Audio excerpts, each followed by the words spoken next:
Estamos recebendo hoje no nosso programa Pinto Júnior, proprietário do Potiguar Notícias, aquele que faz a notícia, mas não só em Parnamirim hoje, né, em boa parte do Rio Grande do Norte, que há pouco eu encontrava com ele na festa de Caicó. Estava lá fazendo também o seu trabalho, já cuidando, né, da movimentação de todo o Rio Grande do Norte. E aí, Pinto, como é que foi que se deu essa transição da Paraíba para o Rio Grande do Norte? Quando eu fazia faculdade em Campina Grande, eu já vinha muito a Natal, porque Dona Irandi Dantas Pinto, que era minha namorada na época, minha esposa hoje, já morava aqui há bastante tempo. Então, quer dizer, o amor lhe trouxe para o Rio Grande do Norte. Olha, para todos, a minha ponte, para todos os meus caminhos, o caminho é o amor. Muito bem. E não foi diferente nesse caso, né? E eu já vinha para cá e mesmo estudante já fazia alguns freelas, tive uma rápida passagem pela Tribuna do Norte, depois fui trabalhar como repórter do Correio de Natal, que era capitaneado pelo jornalista Roberto Guedes, que é meu amigo até hoje. Lá, e tem também o jornal Gancho, que era voltado para as agências de publicidade, eu cheguei a ajudar nesse projeto dele. Depois fui trabalhar numa agência de comunicação do meu amigo João Bezerra Júnior, né, e fiquei lá um tempo como redator publicitário. E foi uma experiência muito bacana, porque você, na publicidade, isso me ajudou depois como empreendedor, porque o jornalismo, agora minha formação e minha paixão, seja as letras, seja o jornalismo, se você não tiver uma noção de como deve fazer a questão da publicidade, de trabalhar a questão da publicidade, dificilmente o lado lhe abre, né? Dificilmente o empreendedorismo que o jornal necessita vai para frente. E já é muito difícil, e se você não tiver noção da publicidade, de como transformar o livro em uma frase, por exemplo, esse poder de síntese para transformar, inclusive, isso no seu tempo. O seu tempo não pode ser, ele precisa ser muito bem aproveitado para poder uma só pessoa conseguir pagar várias pessoas usando o mesmo tempo. Então, como é que se deu essa passagem de empregado, né, para empreendedor? Olha, eu achava muito mais confortável ser funcionário, ser colaborador.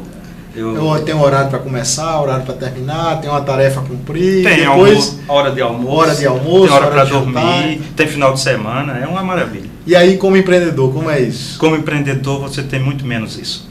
Tem muito menos. Muito menos. Sim. E muito mais correria, muito mais esforço, muito mais planejamento, muito mais obrigações. Eu comecei o curso de jornalismo, ele não te dá, ainda hoje não dá, eu vi a grade recentemente, não traz, embora agora comece a mudar, inclusive aqui minha filha estuda no Salesiano, eu estava vendo, ela tem 9 anos, paga empreendedorismo.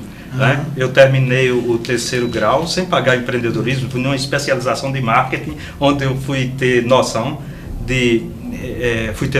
do quanto é importante você ter noção do empreendedorismo, inclusive para planejar o próximo, não somente o crescimento da sua empresa, mas planejar a sua própria vida, o seu próprio tempo.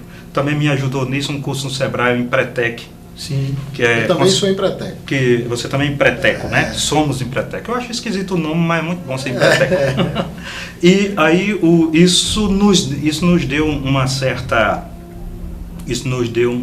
certo conhecimento para trabalhar esse momento de crise, porque o jornalismo vive em crise. Quando eu entrei no jornalismo, o pessoal estava demitindo nas grandes imprensas aqui, inclusive a Cabo Rio nesse tempo estava demitindo, quando eu era informado, porque ele falava assim em crise, né? E não é porque eu entrei que acabou as crises, é um segmento diferente do seu, por exemplo, que é restaurante. As pessoas precisam almoçar, jantar todos os dias. O jornal, e senão as pessoas passam mal. Se as pessoas não leem jornal, nós que somos jornalistas, eu passo mal se eu não ler jornal. Mas as pessoas comuns me dizem que não sentem nada. Mas aí as pessoas também comuns que já estão habituadas, quando não vê o jornal, quando não chega no horário, quando não está vendo aquela edição, fica também sentindo falta, viu? Pode ter certeza disso. Né? É verdade. Olha, eu até escrevi um texto sobre isso chamado analógico de digitais. O analógico, ele fica esperando aquele barulhinho do jornal cair lá na varanda, né? Né? E o digital, ele acorda e vai para o computador. Vai para o computador e fica buscando. Mas aí, quando você começou essa atividade empreendedora, de onde veio a ideia? Eu era editor de um jornal. Ao mesmo tempo eu trabalhava na agência Exa Comunicação e ao mesmo tempo eu era editor de um jornal chamado Vale Notícias, lá na cidade de Macau, naquela região do Vale do Açu.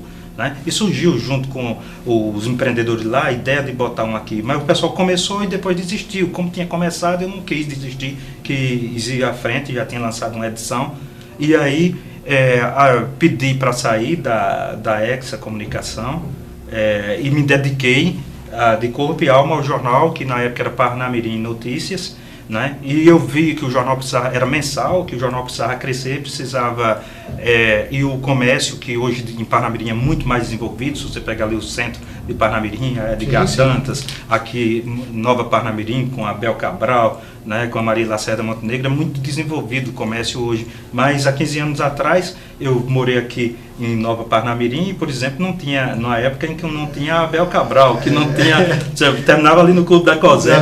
Começo mesmo, né? Começo mesmo. E a Maria Lacerda Montenegro só vinha até ali onde é o Selme, que era um parque de eucaliptos, e nessa época eu era magro e corria. Essa avicultura, era uma granja, na verdade. Eu corria em trilhas embaixo das árvores, e hoje você percebe que tem um trânsito imenso, um engarrafamento até. E aí, mas por que Parnamirim? Por que escolher Parnamirim Notícias? Porque eu vim para Natal, mas sempre morei em Nova Parnamirim, né? A gente dizia Natal porque chamava aqui Nova Parnamirim não tinha maiores de desenvolvimento, né? Então eu sempre morei em Nova Parnamirim, tá certo? E eu via a necessidade, eu via a perspectiva de crescimento.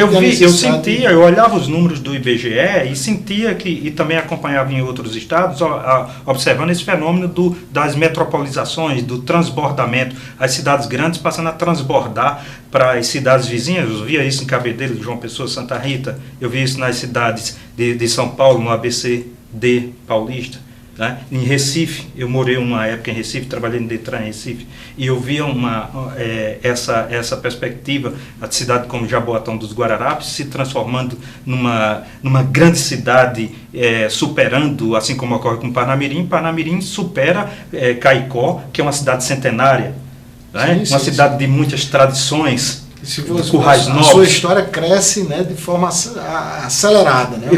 Acelerada, e eu, como uma pessoa de comunicação, vendo aí a oportunidade, não podia ver nisso uma oportunidade. Parnamirim, então, que estava nascendo para crescer, eu quis colar a minha história na história de Parnamirim e nascer como empreendedor, e crescer como empreendedor junto à história de Parnamirim. Tem sido até hoje, por isso mesmo, nunca deixei, mesmo não dando lucro, nunca deixei de publicar o caderno de Parnamirim. O jornal tem um caderno de Parnamirim sempre. Pinto, vou pedir mais um pouco de sua paciência, vamos dar um pequeno intervalo comercial, e a você, nossos telespectadores, não esqueça, ajude, contribua com o programa Momento Empreendedor. Indique pessoas que poderão estar aqui contando a sua história, para que todos nós possamos aprender um pouco mais com a história das pessoas de sucesso, que sabem fazer e fazem bem feito, como faz o nosso amigo Pinto Júnior. Não sai daí. Logo mais daremos continuidade no terceiro bloco.